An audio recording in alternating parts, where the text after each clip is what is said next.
Hi friends, welcome to my channel. நாம இந்த வீடியோல எதை பத்தி பார்க்க போறோம்னா டெய்லி நம்ம லைஃப்ல அதிகமா யூஸ் பண்ற சென்டென்ஸ் வந்து மேக் பண்ணி பேசுறது எப்படின்னு தான் நம்ம இந்த வீடியோல பார்க்க போறோம். ஓகே फ्रेंड्स, வீடியோக்குள்ள போறதுக்கு முன்னாடி நம்ம சேனலை ஃபர்ஸ்ட் டைம் பாக்குறீங்கன்னா சப்ஸ்கிரைப் பண்ணுங்க. இந்த வீடியோ உங்களுக்கு பிடிச்சிருந்தா லைக் பண்ணுங்க. ஓகே, வீடியோக்குள்ள போகலாம். ஓகே, இல்ல ஃபர்ஸ்ட் ஒன் பாருங்க. சாப்பிட ஒண்ணும் இல்ல. இப்போ எனக்கு ரொம்ப பசிக்குது, ஆனா என்ன இங்க சாப்பிட்டக்கு ஒண்ணுமே இல்ல அந்த மாதிரி சொல்லுவோம்ல. சாப்பிட ஒண்ணும் இல்ல, இல்ல எதுவுமே இல்ல அப்படி சொல்லுவோம்ல. எதுவும் இல்ல, ரெண்டுமே சேம் தான். எதுவும் இல்ல, ஒண்ணும் இல்ல அப்படின்னு சொல்றது. ஓகே, அப்போ சாப்பிட ஒண்ணும் இல்ல, சாப்பிட எதுவும் இல்ல அந்த மாதிரி சொல்லும் போது எப்படி சொல்லணும்னா, இல்ல there is nothing, ஒண்ணும் இல்ல, எதுவும் இல்ல அந்த மாதிரி சொல்லும் போது, ஒண்ணும் இல்லைன்னு சொல்லும் போது nothing. அடுத்து சாப்பிட, சாப்பிடன்னு சொல்லும் போது சாப்பிடுறது என்னது? வெர்ப், மெயின் வெர்ப் தான், ஒரு செயல். அப்போ இந்த வெர்ப் எழுதுறதுக்கு முன்னாடி டு போட்டு அது இங்கிலீஷ்ல எழுதணும். சாப்பிடுறதுக்கு இங்கிலீஷ்ல eat. ஓகே, இது வந்து இன்ஃபினிட்டிவ் ஃபார்ம்ல இருக்கும் வெர்ப்.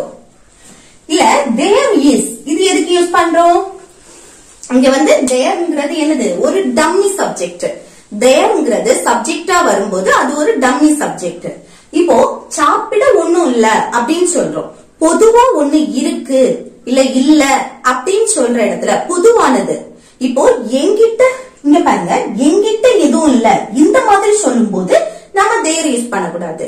இப்ப பொதுவா பக்கத்துல ஒரு ஏடிஎம் இருக்கு, இங்க ஒரு என்னது ஒரு சேர் இருக்கு, இப்படி பொதுவா ஒண்ணு சொல்லும் போது அது நமக்கு சொந்தம் இல்ல, நம்மளுடையது இல்ல, நமக்கு தெரிஞ்சது இல்ல, இப்படி ஏதோ ஒரு பொதுவா ஒண்ணு இருக்கு இல்ல இந்த மாதிரி சொல்ற இடத்துலதான் நம்ம தேர் யூஸ் பண்ணுவோம்.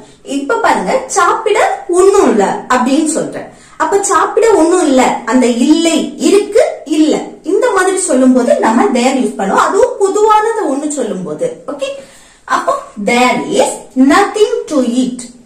ஓகே, இதுல வந்து நம்ம ஷார்ட்டா இந்த there is யூஸ் பண்ணாமலும் nothing to eat னு சொல்லலாம். ஆனா அது வந்து ஒரு இன்ஃபார்மல். இப்போ ஒரு கரெக்டா நம்ம சொல்லணும்னா இந்த சப்ஜெக்ட் சேர்த்து there is nothing to eat. Okay, verb வந்துச்சுன்னா to போட்டு அந்த வெர்பை எழுதிடலாம். ஓகே, அடுத்து இங்க எதுவும் இல்ல நம்ம சொல்லுவோம்ல, இங்க எதுவும் இல்ல, இங்க ஒண்ணுமே இல்ல அந்த மாதிரி சொல்லுவோம்ல. இங்க ஒண்ணும் இல்ல அந்த மாதிரி சொல்ற இடத்துல எப்படி சொல்லலாம்? there is, எதுவும் இல்ல, ஒண்ணும் இல்ல அப்படி சொல்லும் போது nothing. அடுத்து இங்க here, இங்க யார் டு போடல? இது வந்து ஹியர்ங்கிறது என்னது? வெர்ப் கிடையாது தானே, அதனாலதான் இல்ல வந்து டு போடாம ஹியர் அப்படியே எழுதிக்க. அப்ப there is nothing here, இங்க எதுவும் இல்ல, இங்க ஒண்ணுமே இல்ல அப்படி சொல்றது. நெக்ஸ்ட், படிக்க எதுவும் இல்ல. இப்போ சாயங்காலம் வந்தாச்சுன்னா அம்மா என்ன சொல்லுவாங்க? படிடான்னு சொல்லுவாங்க. அப்ப நம்ம என்ன சொல்லுவோம்? இன்னைக்கு படிக்க ஒண்ணும் இல்ல அப்படி சொல்லுவோமா? அப்போ படிக்க ஒண்ணும் இல்ல, படிக்க எதுவும் இல்ல இப்படி சொல்லும்போது எப்படி சொல்றது பாருங்க. there is, அடுத்து எதுவும் இல்ல, ஒண்ணும் இல்லன்னு சொல்லும்போது nothing. அதுக்கப்புறம் படிக்கிறது, படிக்கிற செயல் நடக்கு. அப்போ மெயின் வெர்ப் வந்திருக்கு. அப்ப டு போட்டு படிக்கிறதுக்கு இங்கிலீஷ்ல என்னது? Study. Okay, there is nothing to study. இது வந்து ஷார்ட்டா நம்ம சொல்லணும்னா nothing to study அப்படின்னு சொல்லலாம். ஓகே, இல்லனா there is nothing to study. அடுத்து பாருங்க, என்கிட்ட எதுவும் இல்ல. நம்ம சொல்லுவோம்ல என்கிட்ட எதுவுமே இல்ல அப்படின்னு. அது எப்படி சொல்றது பாருங்க. இப்போ பொதுவா ஒண்ணு இருக்கு இல்ல அப்படி சொல்ற இடத்துல நம்ம there யூஸ் பண்ணுவோம். there is இல்ல there are. சிங்குலரா வந்துச்சுன்னா there is யூஸ் பண்ணுவோம். ப்ளூரல்னா there are யூஸ் பண்ணி பேசுவோம். அதுவும் என்கிட்ட எதுவும் இல்ல, அவங்கிட்ட எதுவும் இல்ல, அவங்கிட்ட இருக்கு, என்கிட்ட இருக்கு இப்படி எல்லாம் நம்ம சொல்ற இடத்துல ஒருத்தங்க கிட்ட இருக்கு இல்ல இந்த மாதிரி சொல்லும் போது நம்ம have has யூஸ் பண்ணுவோம். have இல்லனா has, அது சப்ஜெக்ட பொறுத்து. அப்போ பாருங்க, என்கிட்ட, இப்போ சப்ஜெக்ட் என்ன வந்திருக்கு? என்கிட்ட எதுவும் இல்ல. அப்போ சப்ஜெக்ட் I, அடுத்து என்ன வரணும்? have இல்லனா has வரும். இல்ல சப்ஜெக்ட் I வந்திருக்கனால இங்க have யூஸ் பண்றோம். I have. அடுத்து எதுவும் இல்ல, ஒண்ணும் இல்ல அப்படின்னா nothing. Okay, I have nothing. ரெண்டுக்கும் டிஃபரன்ஸ் புரிஞ்சலாம். இப்ப பொதுவா ஒண்ணு இல்ல இருக்கு அப்படின்னு சொல்லும் போது தேர் யூஸ் பண்றோம். இது எங்கிட்ட இருக்கு அவங்கிட்ட இருக்கு இந்த மாதிரி அவங்கிட்ட இல்ல எங்கிட்ட இல்ல இப்படி ஒருத்தங்க கிட்ட இருக்கு இல்ல இப்படி சொல்ற இடத்துல நம்ம have has யூஸ் பண்ணி நம்ம பேசுவோம். ஓகே, I have nothing அப்படின்னா எங்கிட்ட எதுவும் இல்ல எங்கிட்ட ஒண்ணும் இல்ல அப்படி சொல்றது. ஓகே, அடுத்து நெக்ஸ்ட் பாருங்க, சொல்ல ஒண்ணும் இல்ல. இது எப்படி சொல்றது? சொல்றதுக்கு ஒண்ணும் இல்ல இந்த மாதிரி சொல்லுவோம்ல, சொல்றதுக்கு ஒண்ணும் இல்ல. அப்போ there is ஒன்றுமில்லை எதுவும் இல்ல nothing. அடுத்து சொல்ல, சொல்றதுக்கு இங்கிலீஷ்ல என்னது? say. இது வந்து மெயின் verb. to போட்டு say. ஓகே, சொல்ல ஒண்ணும் இல்ல there is nothing to say. அடுத்து நெக்ஸ்ட், ரூம்ல எதுவும் இல்ல. நம்ம சொல்லுவோம்ல ரூம்ல வந்து எதுவுமே இல்ல அப்படி. அது எப்படி சொல்றது பாருங்க, there is எதுவும் இல்ல ஒண்ணும் இல்ல அப்படின்னா nothing. அடுத்து ரூமில் அப்படின்னு சொல்லும்போது ரூம் வந்து என்னது? சுற்றி கவர் ஆகி இருக்கக்கூடியது. அதுல ஒண்ணு இருக்கு இல்ல அப்படின்னு சொல்ற இடத்துல நம்ம அதை மென்ஷன் பண்ணாலே இந்த ரூம். ஓகே, அந்த இடத்துல நம்ம இன் யூஸ் பண்ணணும். சுத்தி கவர் ஆகி இருக்கிறதுக்கு உள்ள ஒண்ணு இருக்கு இல்லைன்னு சொல்லும் போது அதை மென்ஷன் பண்ணாலே நம்ம இன் யூஸ் பண்ணணும். அப்போ there is nothing in the room. ரூம்ல எதுவும் இல்ல. ஓகே, நெக்ஸ்ட் வேற ஒண்ணும் இல்ல. நம்ம சொல்லுவோம்ல வேற என்ன அப்படின்னு கேட்கும்போது வேற ஒண்ணும் இல்ல அந்த மாதிரி சொல்லுவோம்ல. அப்போ வேற ஒன்றும் இல்லை அப்படின்னு சொல்றதுக்கு nothing else.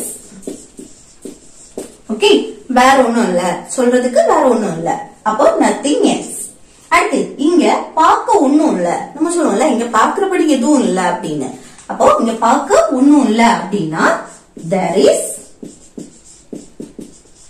அடுத்து ஒன்றுமில்லை nothing. அடுத்து என்ன? verb பார்க்கிறது. பார்க்கிறதுக்கு இங்கிலீஷ்ல என்னது? see. அப்போ to போட்டு see. இது இன்ஃபினிட்டிவ் ஃபார்ம்ல இருக்கு. அடுத்து இங்கன்னா here. ஓகே, இங்க பார்க்க ஒண்ணும் இல்ல அப்படின்னு சொன்னா there is nothing to see here. There is nothing to see here. Okay, next நான் உங்ககிட்ட அப்புறம் சொல்றேன். இந்த விஷயத்தை பத்தி நான் உங்ககிட்ட அப்புறம் சொல்றேன் இந்த மாதிரி சொல்லுவோம்ல.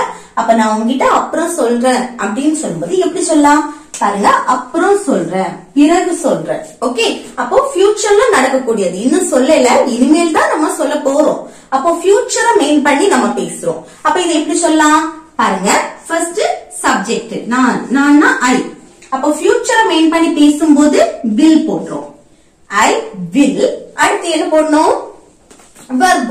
இல்ல verb எது? சொல்றேன். சொல்றதுக்கு இங்கிலீஷ்ல sayன்னு சொல்லலாம் tellன்னு சொல்லலாம். ஓகே, இப்போ tell. அடுத்து என்ன? யார்கிட்ட சொல்ற? உங்கிட்ட. உங்கிட்டனா you. ஓகே, இப்போ நம்ம வந்து யார்கிட்ட சொல்றோமோ அவங்கள மென்ஷன் பண்றோம்னா அதுக்கு முன்னாடி நம்ம tell மேக்ஸிமம் யூஸ் பண்ணுவோம். அப்போ tell you. அடுத்து என்ன? அப்புறம் later. ஓகே, இந்த இடத்துல வந்து நம்ம say போட்டாலும் ஒண்ணும் இல்ல, tell போட்டாலும் ஒண்ணும் இல்ல. ஓகே, இந்த இடத்துலயும் நம்ம வந்து tell போட்டாலும் ஒண்ணும் கிடையாது. ஓகே, அப்போ நான் உங்ககிட்ட அப்புறம் சொல்றேன் அப்படின்னா I will tell you later. I will tell you later. Okay, next பாருங்க, எங்கூட விளையாட யாருமே வரல. நம்ம சொல்லுவோம்ல எங்கூட விளையாட யாருமே வரவில்லை, அது வரல அப்படின்னு சொல்லுவோம்ல. அதுதான் வரல, எங்கூட விளையாட யாருமே வரல அப்படின்னு. அப்போ பாஸ்ட் பத்தி பேசுறோம். ஓகே, ஆல்ரெடி வரல அதுதான் நம்ம சொல்றோம். ஓகே, பாஸ்ட் டென்ஸ் பத்தி பேசும்போது இது எப்படி எழுதுறது? சிம்பிள் பாஸ்ட் டென்ஸ் பத்தி பாருங்க, எங்கூட விளையாட யாருமே வரல. அப்ப இதுல வந்து சப்ஜெக்டா என்ன எடுக்கிறோம்? யாருமே. ஓகே, அப்ப அந்த யாருமே அப்படின்னா no one இல்லனா nobody-னு எழுதலாம். ஓகே, no one இல்லனா nobody இததான் சப்ஜெக்டா எடுக்கிறோம். யாருமே. அடுத்து சிம்பிள் பாஸ்ட் டென்ஸ் படி ஃபர்ஸ்ட் சப்ஜெக்ட், அடுத்து verb. அந்த verb வந்து பாஸ்ட் ஃபார்ம்ல இருக்கணும். வரல, வரவில்லை அப்படின்னு சொல்றது. வாரதுக்கு இங்கிலீஷ்ல come, அதோட past came. Okay, no one came அப்படின்னா யாருமே வரல. எங்கூட விளையாட விளையாட. எதுக்கு வரல? விளையாடுறதுக்கு. அப்போ விளையாடுன்னு சொல்லும்போது டு பிளே. ஓகே, அந்த விளையாட, எழுத, படிக்க இந்த உச்சரிப்புக்கு எல்லாமே நம்ம வந்து டு போட்டு பேசுவோம் தான், இன்ஃபினிட்டிவ் ஃபார்ம்ல பேசுவோம். அது மட்டும் இல்ல, இன்னொன்னு கவனிங்க. இப்ப வந்து ஒரு வெர்பு வந்தாச்சு, மெயின் வெர்பு வந்தாச்சு, அதுக்கு கூட இன்னொரு வெர்பு இருக்கு. இந்த விளையாடுறதும் வெர்பு தான், வரல அதுவும் மெயின் வெர்பு தான். இப்படி ஒரு வெர்பு எழுதி இன்னொரு வெர்பு எழுதும் போது நம்ம இன்ஃபினிட்டிவ் ஃபார்ம்ல எழுதுவோம், டு போட்டு தான் அடுத்து எழுதுவோம். ஓகே, அல்லாம கேம் பிளே அந்த மாதிரி எழுதக்கூடாது. கேம் போட்டு அடுத்து டு பிளே இன்ஃபினிட்டிவ் ஃபார்ம்ல எழுதணும். ஓகே, ரெண்டு வெர்பு ஒரு சென்டென்ஸ்ல வரும்போது. அடுத்து என்ன? எங்கூட. கூட அப்படின்னா வித் மீ. ஓகே, எங்கூட அப்படின்னா வித் மீ. அப்போ எங்கூட விளையாட யாருமே வரல அப்படின்னா no one came to play with me. No one came to play with me.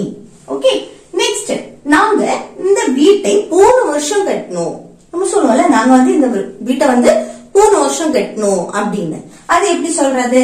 பாருங்க, கட்டினோம் பாஸ்ட் டென்ஸ் முடிச்சு போனது. அப்ப சிம்பிள் பாஸ்ட் டென்ஸ் படி எப்படி எழுதணும்? நாங்க. நாங்கன்னா we.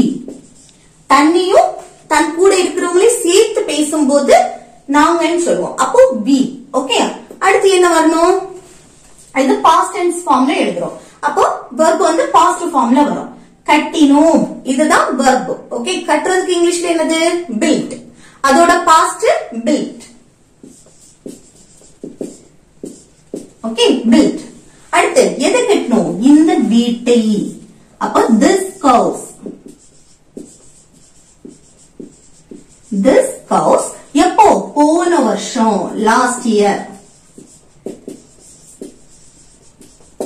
ஓகே, அப்போ நாங்க இந்த வீட்டை போன வருஷம் கட்டணும் அப்படின்னா we built this house last year.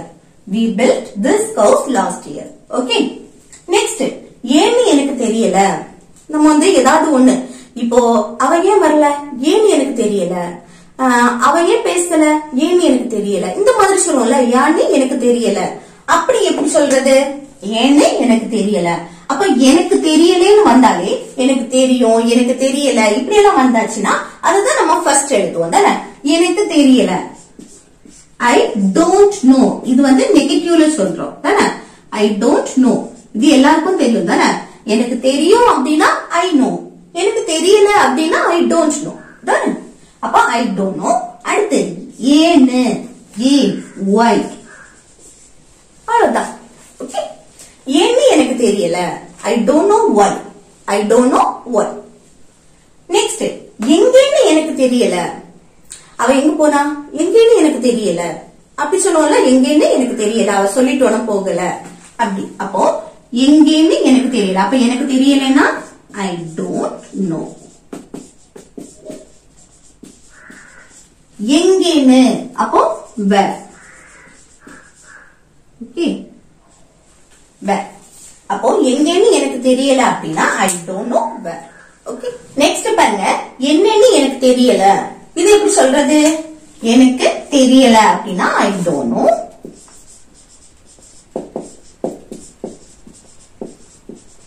என்னன்னு அப்போ என்ன, what. I don't know what. Okay, என்னன்னு எனக்கு தெரியல. நெக்ஸ்ட், அவகிட்ட கேளு. நம்ம சொல்லுவோம்ல, அவகிட்ட கேளு, அவளுக்கு தான் தெரியும் அப்படின்னு. அப்ப அவகிட்ட கேளு. கேளுனா இல்ல வந்து சப்ஜெக்ட் வரல, சோ நம்ம verb தான் ஃபர்ஸ்ட் எழுதணும். கேக்குறதுக்கு இங்கிலீஷ்ல ஆஸ்க். அவகிட்ட அப்படின்னா her. ஓகே, இது வந்து ஆப்ஜெக்ட். அவகிட்ட. இது அவன்கிட்ட கேளு அப்படின்னா ஆஸ்க் him. நெக்ஸ்ட், எப்போன்னு கேளு. நம்ம சொல்லுவோம்ல, எப்போன்னு கேளு அப்படின்னு. அப்போ கேளு இதுதான் ஃபர்ஸ்ட் எழுதணும், சரியா? ஆஸ்க் எப்போ, when. எப்போன்னு கேளு, ஆஸ்க் when. ஓகே, நெக்ஸ்ட், அது ஏன் முடியாது. நமக்கு கேட்போம்ல, அது ஏன் முடியாது அப்படின்னு. அது எப்படி சொல்றது? பாருங்க, சப்ஜெக்ட் என்ன, அது. அது ஏன் முடியாது அப்படின்னு கேக்குற. அப்போ முடியாது அப்படின்னு சொல்லும்போது, இப்போ ஒரு செயல் செய்ய முடியும் அப்படின்னா நம்ம கேன் யூஸ் பண்ணுவோம், முடியாதுன்னா காண்ட் யூஸ் பண்ணுவோம். அப்போ நம்ம கொஸ்டினா கேட்கும் போது அந்த காண்ட் யூஸ் பண்ணி தான் நம்ம கொஸ்டினே கேட்போம். ஸ்டார்டிங் அந்த காண்ட் தான் வரும். ஓகே, அப்ப இங்க பாருங்க ஏன்னு வந்திருக்கு. ஏன்னா என்ன? why WH question. அத ஃபர்ஸ்ட் எழுதிட்டு ரெண்டாவது அந்த காண்ட் எழுதிடணும். WH கொஸ்டின் வரலைன்னா அந்த காண்ட் தான் ஃபர்ஸ்ட் எழுதணும். நல்ல ஞாபகம் வச்சுக்கோங்க. சரியா? அடுத்து என்ன வரணும்? சப்ஜெக்ட். சப்ஜெக்ட் என்ன? அது. அதுனா இட். அப்போ அது ஏன் முடியாது? why can't it? ஓகே, அது ஏன் முடியாதுன்னா why can't it? இல்லனா cannot னு சொல்லலாம். ஓகே, இது வந்து ஷார்ட்டா தான் நான் can't எழுதிருக்கேன். இல்லனா cannot. cannot. ஓகே, இப்படியே சொல்லலாம். why cannot it? அடுத்து நெக்ஸ்ட் பாருங்க, நீ எதுக்கு கேக்குற? நம்ம கேட்போம்ல, நீ எதுக்கு கேக்குற அத பத்தி, இல்ல அவனை பத்தி நீ எதுக்கு கேக்குற, இந்த மாதிரி கேட்போம்ல. அப்ப நீ எதுக்கு கேக்குற அது எப்படி சொல்றது? பாருங்க, கேக்குற இது வந்து பிரசன்ட்ல தான் நம்ம क्वेश्चन கேக்குறோம். ஓகே, இப்போ பிரசன்ட். அப்ப இத வந்து நம்ம சிம்பிள் பிரசன்ட் டென்ஸ்லயும் கேட்கலாம், இல்ல பிரசன்ட் கண்டினியூஸ் டென்ஸ்லயும் கேட்கலாம். ஓகே, ஃபர்ஸ்ட் சிம்பிள் பிரசன்ட் டென்ஸ்ல எப்படி கேக்குறதுன்னு பாருங்க. ஃபர்ஸ்ட் சிம்பிள் பிரசன்ட் டென்ஸ் படி ஒரு क्वेश्चन கேக்குறோம்னா அங்க என்ன யூஸ் பண்ணி கேட்போம்? do இல்லனா does யூஸ் பண்ணி கேட்போம் தானே. அப்போ இங்க பாருங்க WH क्वेश्चन வந்திருக்கு. அப்ப இத ஃபர்ஸ்ட் எழுதிட்டு தான் அதுக்கு அப்புறம் do இல்லனா does யூஸ் பண்ணனும். இப்ப பாருங்க, நீ எதுக்கு கேக்குற? எதுக்கு? why. அடுத்து do வருமா does வருமா? அது சப்ஜெக்ட்ட பொறுத்து. சப்ஜெக்ட் என்ன வந்திருக்கு? நீன்னு வந்திருக்கு. நீனா you. youன்னு வந்தாலே இங்க do தான் யூஸ் பண்ணனும். why do you. அடுத்து verb என்ன? கேக்குற. கேக்குறதுக்கு இங்கிலீஷ்ல ask. why do you ask. நீ எதுக்கு கேக்குற? why do you ask. இதே இது present continuous tense படி கேட்கணும்னா இங்க என்ன வரணும்? present continuous tense படினா நம்ம அங்க be verb யூஸ் பண்ணி பேசுவோம். ஓகே, be subject, அடுத்து be verb, அதுக்கு அப்புறம் verb. verb கூட ing சேர்த்து பேசுவோம் தானே. ஆனா இங்க வந்து क्वेश्चनா கேக்குற இடத்துல ஓகே, அந்த present continuous tense क्वेश्चनா கேக்கும்போது இந்த be verb தான் ஃபர்ஸ்ட் வரும். இதுல வந்து why WH क्वेश्चन வந்திருக்கனால அததான் ஃபர்ஸ்ட் எழுதணும். பாருங்க, why. அடுத்து என்ன? இங்க வந்து do does யூஸ் பண்ணிருக்கோமா, ஆனா present continuous tense படி be verb தான் யூஸ் பண்ணணும். அந்த be verbல presentக்கு am, is, are இந்த மூணுல ஒண்ணு தான் வரும். அது சப்ஜெக்ட்ட பொறுத்து மாறும். இங்க சப்ஜெக்ட் நீன்னு வந்திருக்கு. நீனா you. you வந்திருக்கனால இங்க are தான் யூஸ் பண்ணுவோம். why are you. அடுத்து verb கூட என்ன சேர்த்து பேசுவோம்? ing சேர்த்து பேசுவோம். asking. ஓகே, ரெண்டுக்கும் டிஃபரன்ஸ் புரியுதா? இது வந்து நீ எதுக்கு கேக்குற, கேட்டுட்டு இருக்க. அப்படி பிரசன்ட்ல நம்ம வந்து கண்டினியூஸா கேட்டுட்டே இருக்கும்போது நம்ம இத கேட்கலாம். why are you asking. இது why do you ask. இப்படியும் கேட்கலாம். ஓகே, ரெண்டு விதமா கேட்கலாம். நெக்ஸ்ட், இன்னும் கொஞ்சம் கொண்டு வா. நம்ம சொல்லுவோம்ல, இன்னும் கொஞ்சம் கொண்டு வா அப்படின்னு. அப்போ இன்னும் கொஞ்சம் கொண்டு வானா இது எப்படி கேட்கலாம்? இல்ல வந்து என்னது? சப்ஜெக்ட் கிடையாது. அப்போ verb தான் ஃபர்ஸ்ட் எழுதணும். கொண்டு வா. கொண்டு வரதுக்கு இங்கிலீஷ்ல என்னது? bring. அடுத்து இன்னும் கொஞ்சம் அப்படின்னு சொல்லும்போது some more.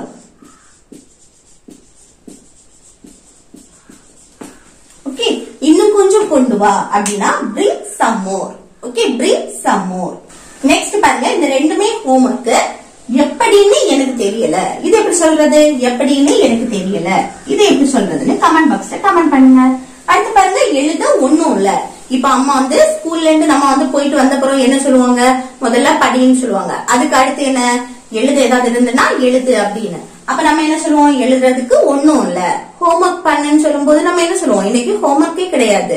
அப்போ எழுத ஒன்றும் இல்லை, எழுதுவதற்கு ஒண்ணும் இல்ல அப்படின்னு சொல்லும் போது எப்படி சொல்லலாம்? அது எப்படி சொல்லலாம்னு கமெண்ட் பாக்ஸ்ல கமெண்ட் பண்ணுங்க. ஓகே ஃப்ரெண்ட்ஸ், இந்த வீடியோ உங்களுக்கு யூஸ்ஃபுல்லா இருக்கும்னு நினைக்கிறேன். யூஸ்ஃபுல்லா இருந்துச்சுன்னா இந்த வீடியோக்கு லைக் பண்ணுங்க, உங்க ஃப்ரெண்ட்ஸ்க்கு ஷேர் பண்ணுங்க. Okay, thank you.